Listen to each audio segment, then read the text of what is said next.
जय श्री राधे कृष्ण प्रिय साथियों। इस जीवन की सबसे रहस्यमयी शक्ति अगर कोई है तो वह है प्रार्थना।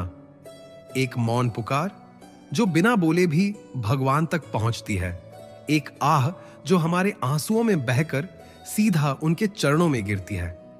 आज इस दिव्य वाणी की शुरुआत हम उन सभी आत्माओं के लिए करते हैं जो भीतर से टूट चुकी हैं, पर अभी ऊपर देखकर कहती हैं, हे कृष्ण तू है ना।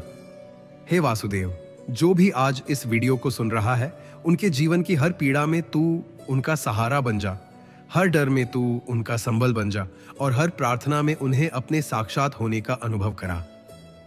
मित्रों, इस वीडियो को देखने से पहले एक छोटा सा कमेंट करें, हे कृष्ण मुझे तुझ पर भरोसा है। और अगर आपके जीवन में कभी भी किसी प्रार्थना ने चमत्कार किया है तो इस वीडियो को कम से कम 3 प्रियजनों के साथ जरूर साझा करें। क्या पता आपकी एक प्रार्थना किसी टूटते हुए इंसान के लिए भगवान की आवाज बन जाए। और यदि आप इस channel motivational speech bye Krishna पर नए हैं तो कृपया सब्सक्राइब जरूर करें, क्योंकि यहां हर शब्द आपके हृदय से निकली प्रार्थना का उत्तर बन सकता है। तो आइए अब बिना देर किए उस रहस्य को जानें जिससे न जाने कितनों की जिंदगी बदल चुकी है। आखिर प्रार्थना से क्या होता है? प्रार्थना कभी किसी मंदिर में घंटियों के बीच गूंजती है तो कभी किसी अंधेरे कमरे में आंसुओं के बीच टूटती हुई एक आवाज होती है। प्रार्थना कभी शब्दों में नहीं होती, बस एक मौन कंपी होती है हृदय की, जो ईश्वर तक पहुंचती है बिना बोले, बिना मांगे, सिर्फ महसूस करके। श्री कृष्ण कहते हैं, मैं दूर नहीं, बस एक सच्चे भाव की दूरी पर हूं। जब मन थक जाता है, जब रास्ते खत्म लगते हैं, तब वही एक पल की प्रार्थना, वो करुण पुकार स्वयं कृष्ण को खींच लाती है। क्योंकि वह ईश्वर जो गीता में अर्जुन को उपदेश देता है, वही कृष्ण आज भी हर टूटे हुए इंसान के कान में धीरे से कहता है, मैं हूं, तू अकेला नहीं है। प्रार्थना हमें भगवान तक नहीं ले जाती भाव, बल्कि भगवान को हमारे पास ले आती है। कभी कभी हम सोचते हैं कि हमारी दुआ कब कबूल होगी, पर कृष्ण मुस्कुराकर कहते हैं, हर सच्ची प्रार्थना का उत्तर मिलता है, पर उस समय नहीं जिस समय तुम चाहते हो, बल्कि उस समय जब तुम्हें उसकी सबसे अधिक आवश्यकता होती है। और यही वह रहस्य है जो आज की इस यात्रा में हम जानने जा रहे हैं।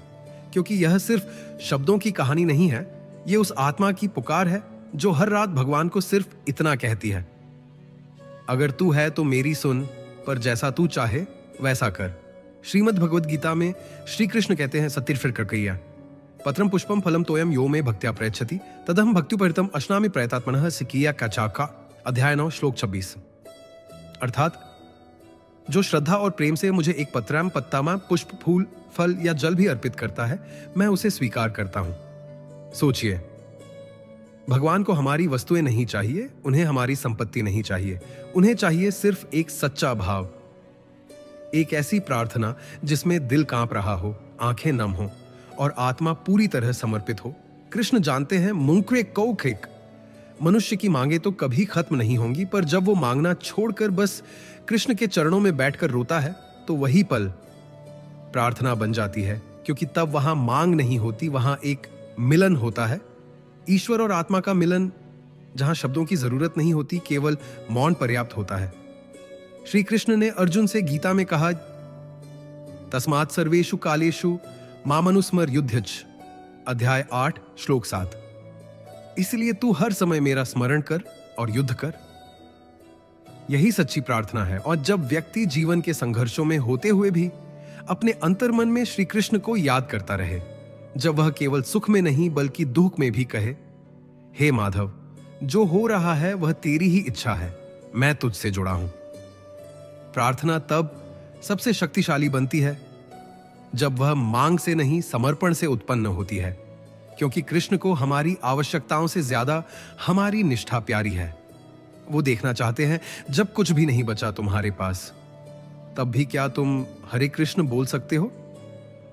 कई बार हम कहते हैं, अब मैंने प्रार्थना की लेकिन कुछ बदला नहीं।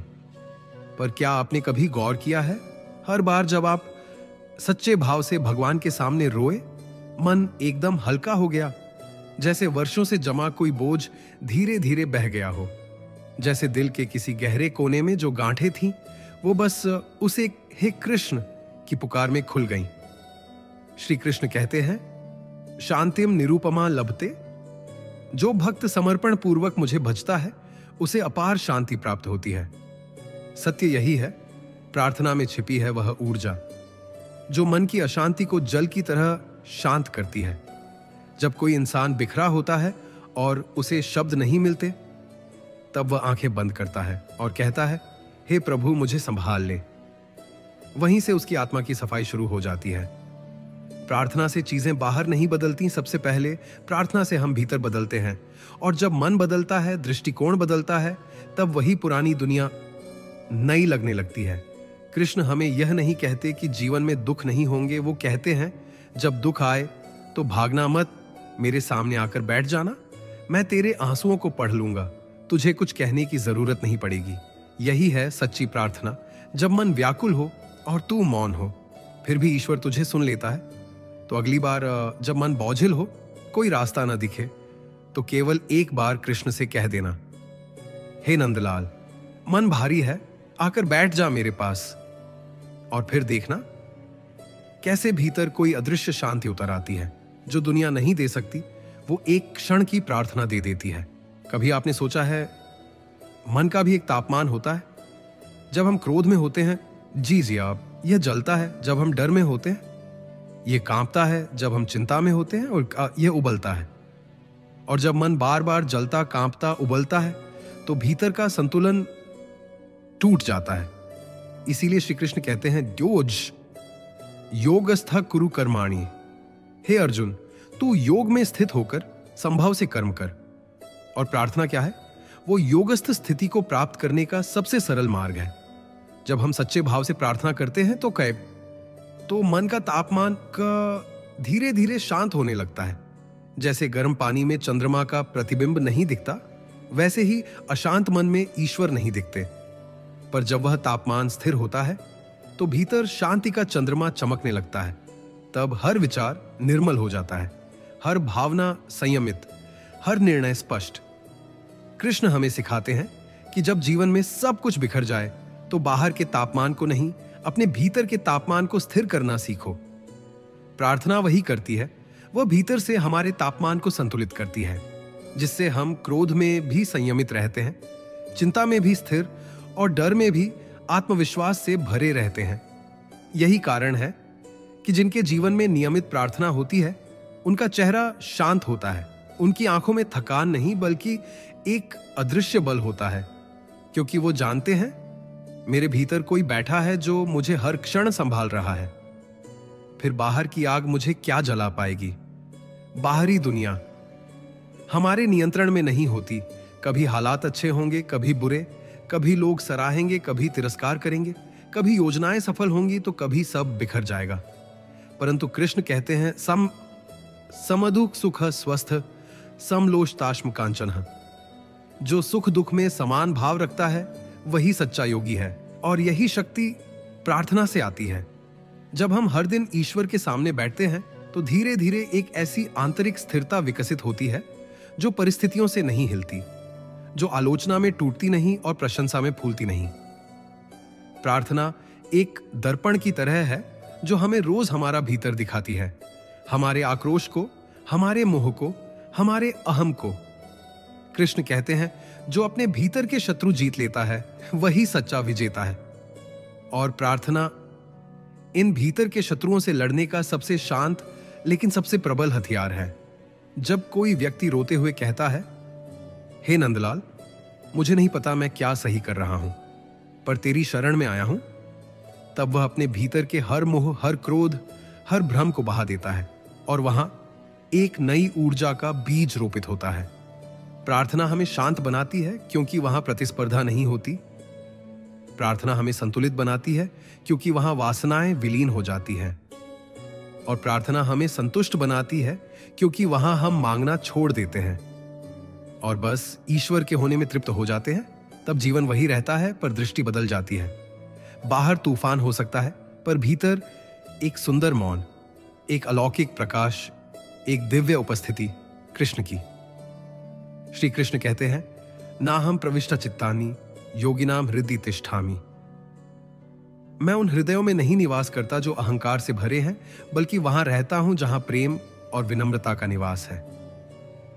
प्रार्थना सिर्फ वाणी नहीं होती, वह आत्मा का भोजन है। जैसे शरीर को जीवित रखने के लिए अन्न चाहिए, वैसे आत्मा को प्रसन्न और पवित्र बनाए रखने के लिए चाहिए प्रार्थना। जब हम सच्चे भाव से भगवान के सामने सिर झुकाते हैं, तो वह क्षण केवल एक धार्मिक अभ्यास नहीं होता, वह एक आत्मिक उपचार होता है। वहां हम स्वीकार करते हैं कि हम सब कुछ नहीं जानते, कि हमारी सीमाएं हैं, कि हम भीड़ में अकेले हैं, और तब हम ईश्वर से नहीं, अपने भीतर के सत्य से मिलते हैं। वही क्षण हमारे अहंकार को पिघला देता है। प्रार्थना हमें याद दिलाती है कि हम इस सृष्टि के केंद्र नहीं हैं, बल्कि एक बड़े ब्रह्मांडीय ताने बाने का हिस्सा हैं, जहां हर श्वास, हर क्षण भगवान की कृपा से मिला हुआ है। जो व्यक्ति रोज प्रार्थना करता है, वो धीरे धीरे विनम्र हो जाता है। उसके चेहरे पर एक शांत तेज होता है, क्योंकि वह जानता है मेरे पास जो कुछ भी है वो मेरा नहीं, बस कृष्ण की दी हुई कृपा है। प्रार्थना हमें शुद्ध करती है भीतर से, जहां न कोई दिखावा होता है, न कोई प्रतिस्पर्धा, सिर्फ एक सच्चा समर्पण। और इस समर्पण से जो आत्मा पुष्ट होती है, वो संसार के किसी अपमान या असफलता से डगमगाती नहीं, क्योंकि उसका आत्मबल उसके घुटनों पर नहीं, उसकी प्रार्थना की गहराई में होता है। प्रार्थना से आत्मा को वही रस मिलता है जो पेड़ को धरती का जल देता है, न दिखता है, पर हर शाखा में जीवन भर देता है। प्रार्थना एक ऐसी पुल है जो इस भौतिक संसार से उठाकर हमें उस लोक तक ले जाती है, जहां आत्मा परमात्मा के आलिंगन में विश्राम करती है। श्री कृष्ण कहते हैं, यो माम पश्यति सर्वत्रम सर्वम च मयि पश्यति, तस्याहम न प्रणश्यामि सच में न प्रणश्यति। गीता 6 श्लोक 30। जो मुझे हर जगह देखता है और हर चीज में मुझे ही अनुभव करता है, उससे मैं कभी दूर नहीं होता और वह मुझसे कभी दूर नहीं होता। और यह दृष्टि, यह अनुभूति सिर्फ प्रार्थना से उत्पन्न होती है। जब हम बार बार निष्ठा और प्रेम से प्रार्थना करते हैं, तो यह केवल आदत नहीं बनती, यह एक संबंध बन जाती है जो हमारी आत्मा को ईश्वर की चेतना से जोड़ देती है। तब कृष्ण कोई दूर मंदिर में स्थापित मूर्ति नहीं रहते, बल्कि वो हमारी श्वास में समा जाते हैं, हमारे विचारों में बहने लगते हैं, हमारे मौन में बोलने लगते हैं। यह वह अंतःस्थ कनेक्शन होता है जो आंसू, मौन और समर्पण से जुड़ता है और फिर कभी टूटता नहीं। जीवन का परम उद्देश्य क्या है? आत्मा का परमात्मा में लीन हो जाना। प्रार्थना इस मिलन की प्रक्रिया है। हर बार जब हम सच्चे भाव से ईश्वर को पुकारते हैं, हम एक कदम और पास आ जाते हैं उस शाश्वत मिलन की ओर, जहां मैं और मेरा विलीन हो जाता है और केवल तू बचता है। कृष्ण कहते हैं, मैं तुम्हारा हूं, बस इतना कहो, बाकी सब मैं संभाल लूंगा। और प्रार्थना वही घोषणा है जहां आत्मा कहती है, हे कृष्ण, अब कुछ नहीं चाहिए, तू ही चाहिए। प्रार्थना केवल शांति का माध्यम नहीं, बल्कि एक आंतरिक युद्ध की शुरुआत है, जहां हम अपने डर, अपने भ्रम, अपने कमजोर विचारों से लड़ते हैं। श्री कृष्ण कहते हैं, क्लैब्यम्मा स्म गमः पार्थ नैतत् वयुपपद्यते, क्षुद्रम हृदय दौर्बल्यम त्यक्त्वोत्तिष्ठ परंतप।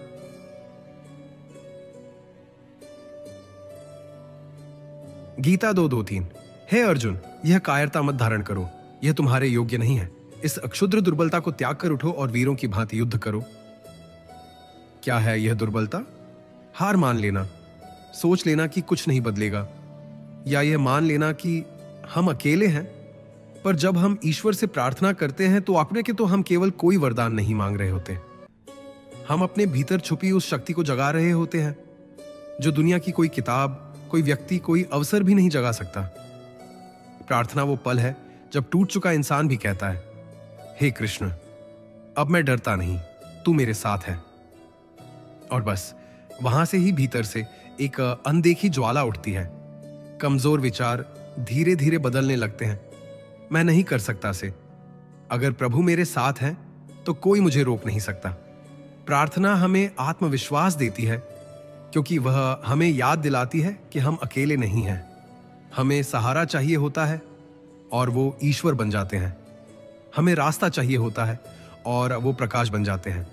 जब जीवन में संकट आता है तो मन डरता है, हिलता है, चिल्लाता है, अब क्या होगा?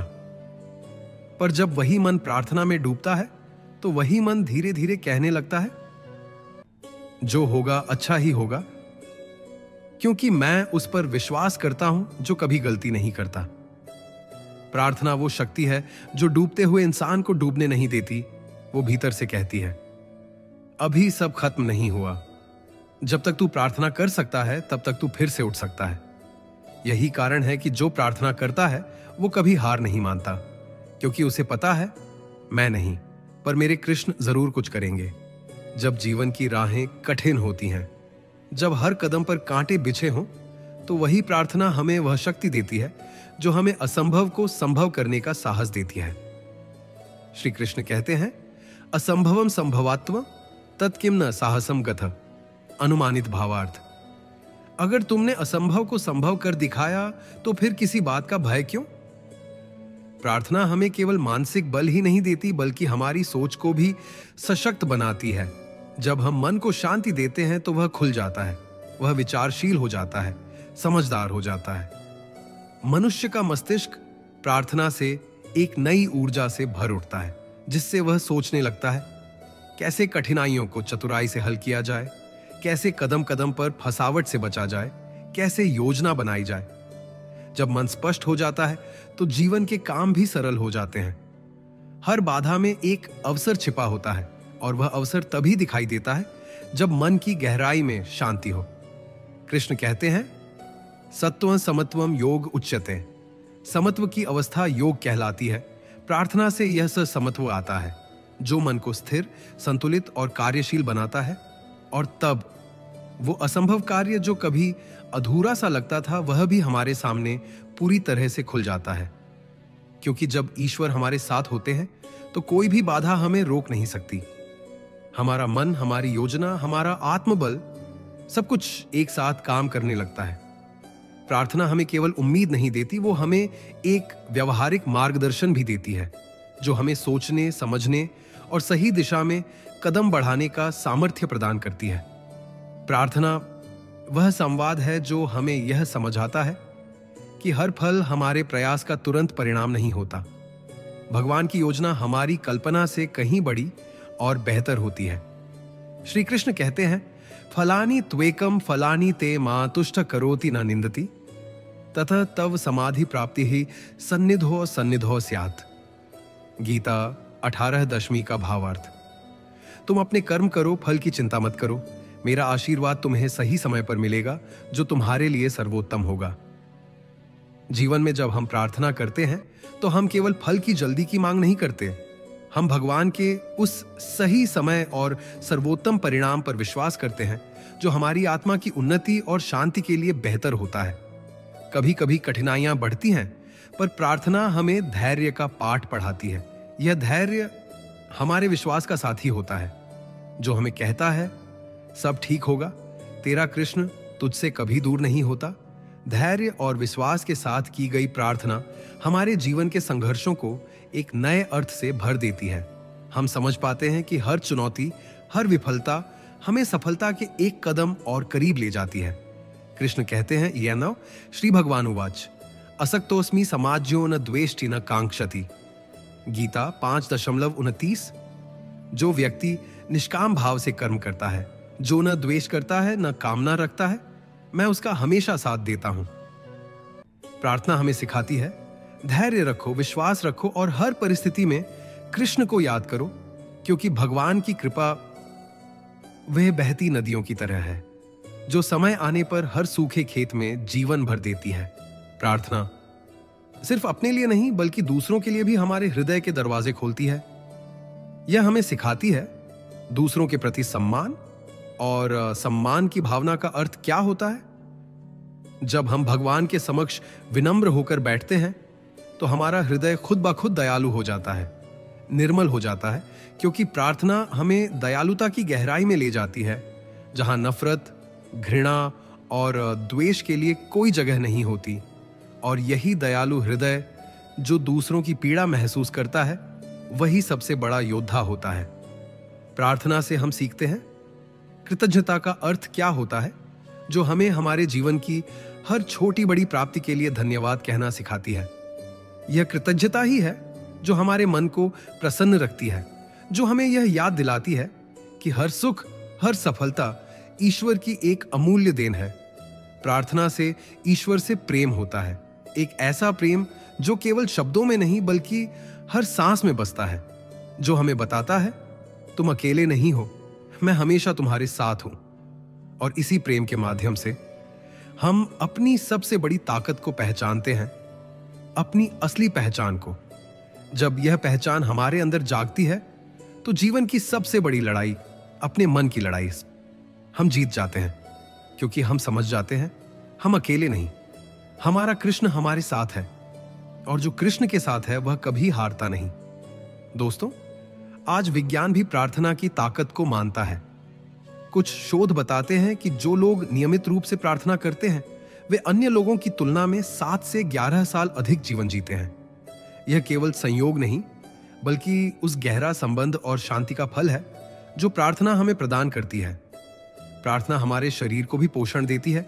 जब मन शांत होता है, तनाव कम होता है, तो हमारा शरीर खुद ब खुद स्वस्थ होता है।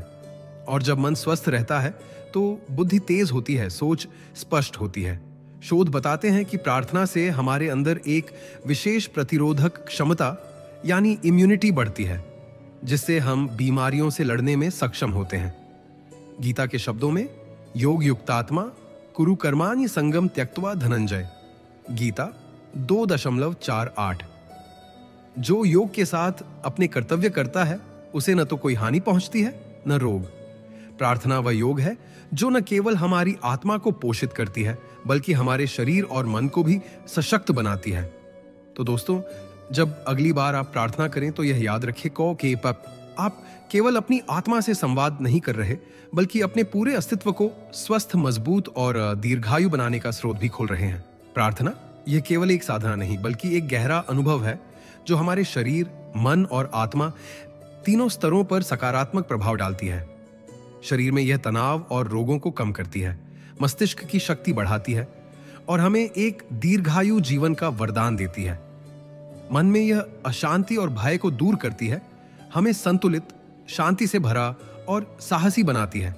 प्रार्थना से हमारा मन न केवल स्थिर होता है बल्कि वह समझदार और विचारशील भी बनता है।